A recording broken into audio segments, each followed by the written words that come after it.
But what's the deal? Kawhi has a sore knee and he can't play. Meanwhile, Luka is dragging like half his body parts up and down the court. But that's what I wanted to talk about. It looks like Dallas is going to come out of there, and Luka is laboring, man. And I know this isn't like new information. A lot of people are like, well, Luka's got to get in better shape. And he said he's in better shape this year. But I hear pushback specifically from the fan bases of Philly and Dallas. Because the same thing should be said about Joel, right? Now, Joel probably has more of an excuse because he's always hurt and it's harder to stay in shape. But I hear both those fan bases say, well, how could they be out of shape? They're MVP candidates. Like, he had a 50 ball. How could he be out of shape? Look, it's when you're a professional athlete, being in shape, it's not really relative. It's not relative to James, who works at Best Buy, or the weekend warriors at the gym. You're a professional athlete. And to me, what it means is, are you within 10 to 15% of your optimal performance, the best version of you? And I think a great example of it is when you look at UFC weight classes and you see a guy and you're like, oh, he should probably cut down to 85 from light heavyweight, from 205, right? Like his frame, he's carrying a little, it's not optimal for him, right? Or the other way around, like Max Holloway, just perfect example, blessed. And now granted, he's gotten older, right? But clearly 55 is a perfect weight class for him. It's finding that sweet spot for your weight and your size of your body. Both Joel and Luka are not operating in their sweet spots. And that's what makes them so impressive. Right? They're still winning. They're still at the top of the division, all this. It's not optimal, and it usually shows itself in durability. And so Luka, what he has his shoulder tape, a huge knee brace. He's dragging around. He still had a big game. But at some point here, it's kind of been the story now through his career. At some point in the playoffs, and you can blame not having enough help, but like the roster, but he's never healthy in the playoffs. And neither is Joel. You got to drop a weight class to find your optimal performance. Now, Steph, LeBron, right? They're like in the 99 percentile. Like, I'm not saying you got to be at that level, but you got to be within 10 to 15%. It's what the Heat do. You've heard for years, Riley, how they check their body fat percentage and they're super strict with the weight of their players. You have to be within that optimal range to play for Spo. And that's my point with those guys. I also didn't get to speak on that closeout game in Denver. Another Jamal Murray game winner. What did I tell y'all about Rui Hachimura? I said it all year. We played the Lakers 4 times, right? I said it whenever I was like, dude, he is one of the worst defenders I have seen in this era, in this generation of player, when you consider his attributes. Right? You could point to a worse defender, but you're like, yeah, you get it. They can't move laterally. They're not that big. Like, you get it. Rui, 6'8", really strong, good athlete. He has some of the worst instincts I've ever seen. And you can see on the Jamal Murray mid-range game winner, Taurean Prince is pushing him over, and he sticks to KCP and lets Jamal Murray bury them again. But I wanted to stay on the getting in shape thing here. I wanted to tie that into this Denver series because there are a ton of injuries in the playoffs every year, right? This is the time of the year for it. It's been a long season, and then the physicality is ramped up. I understand that.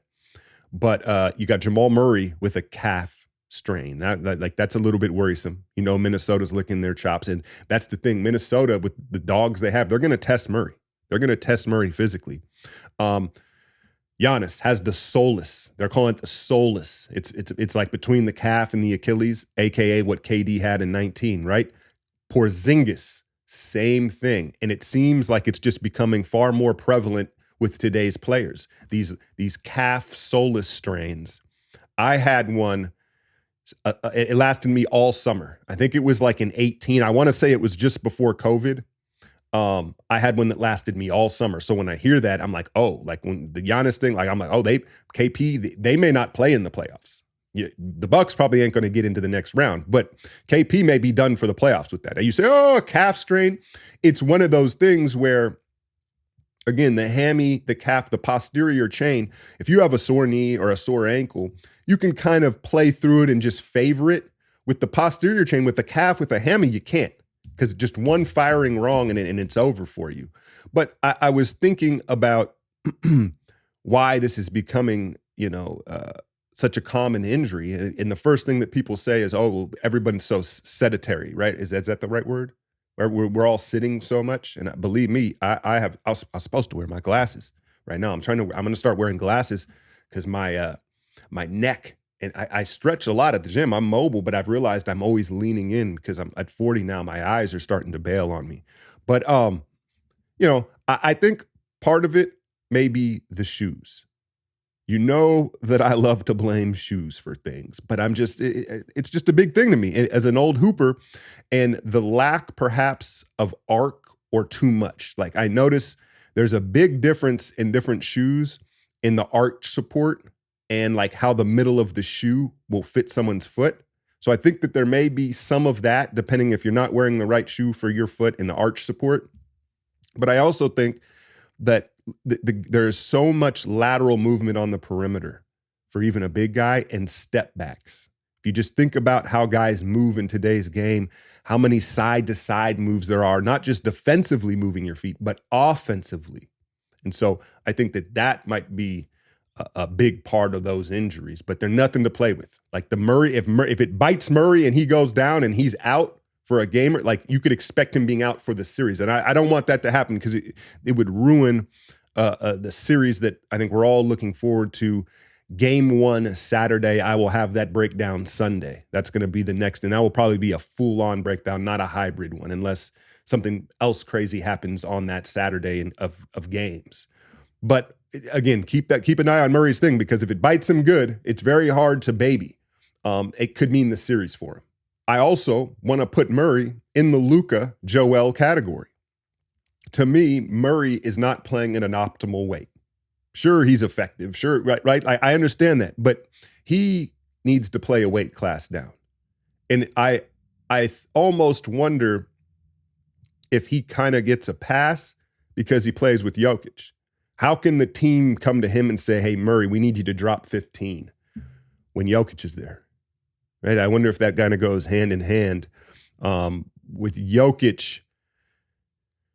I mean, I guess you could make this argument about Luka and Joel. Jokic, I feel like is closer to optimal because I think he naturally is kind of heavy. He looks like a fat boy. We've seen the pictures when he was young, right? Like he has fat genes. So his optimal may look a little different, and the way he plays is so unique. And again, you could say that about Luka or Joel, but I think it's less the case, and especially less with Murray. Murray could stand to lose 10 or 15, and hey, it would be less wear and tear on his lower body.